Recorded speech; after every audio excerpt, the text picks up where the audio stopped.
Nous allons étudier deux niveaux d'un appui tendu renversé en gymnastique. Afin de valider l'ATR, l'élève doit pouvoir tenir à la verticale sur ses appuis manuels en ayant tous les segments de son corps alignés, bras, tronc, jambes. Pour la bonne réalisation de l'ATR, on attend du pratiquant qu'il prenne en compte différents critères tels que la position de départ, l'ouverture des épaules, etc. Voici un niveau débrouillé.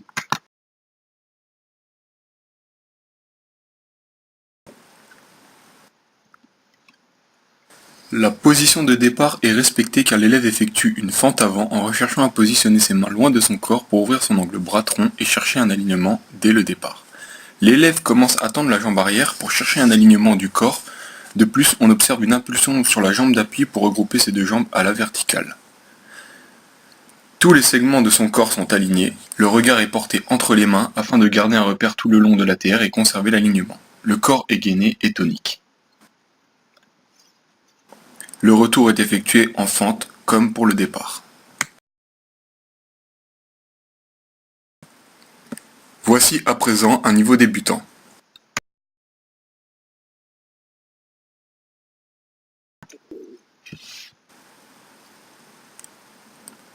Le débutant n'effectue pas un départ en fente et cherche à poser ses mains trop près de son corps, ce qui ferme son angle bras-tronc. Sa jambe derrière n'est pas tendue. Il n'y a pas d'alignement car sa jambe derrière n'est toujours pas tendue et on observe qu'il n'y a pas d'impulsion de la jambe d'appui pour regrouper ses deux jambes. Les jambes ne sont pas regroupées, l'alignement des segments n'est pas respecté, de plus on remarque qu'il a les coudes pliés, la tête enroulée et son regard n'est pas centré sur ses mains. Le corps est totalement déséquilibré, l'ATR n'est pas respecté. Le manque de contrôle et d'équilibre provoque une chute de l'élève vers l'arrière. Passons maintenant à la comparaison entre les deux ATR. En comparant les deux niveaux d'ATR, on peut remarquer sur la position de départ que le débrouillé a la jambe tendue, le dos droit, et que la distance entre le placement de ses mains et la position de ses pieds est conséquente, ce qui lui permet d'avoir un angle bras-tronc de 163 degrés. Alors que le débutant a la jambe totalement pliée, le dos arrondi, et que la distance entre le placement de ses mains et la position de ses pieds est minime. Ce qui ne permet pas une ouverture des épaules et donc réduit son angle bras-tronc qui est de 112 degrés. On peut donc voir que grâce à sa position de départ, le débrouillé en gardant sa jambe tendue est déjà aligné durant la phase de transition, alors que le débutant n'a toujours pas atteint l'alignement recherché. Le débrouillé donne une impulsion sur sa jambe d'appui, ce qui va lui permettre de regrouper ses jambes en vue d'atteindre un alignement lors de l'ATR. Alors que chez le débutant, il y a une absence d'impulsion, ce qui va engendrer un déséquilibre dû à la perte de vitesse et au non-regroupement des jambes.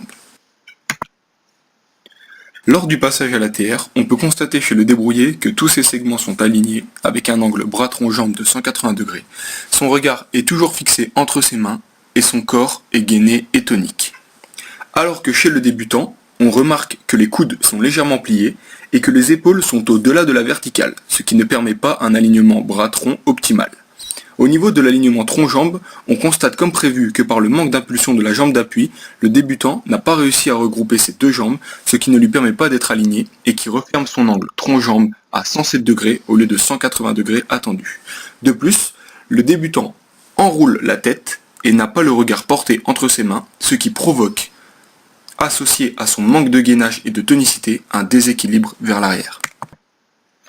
Pour la phase de redescente, on voit que le débrouillé arrive à faire un bon retour en fente comme sur sa position de départ, alors que chez le débutant, son déséquilibre arrière engendre une chute sur le tapis.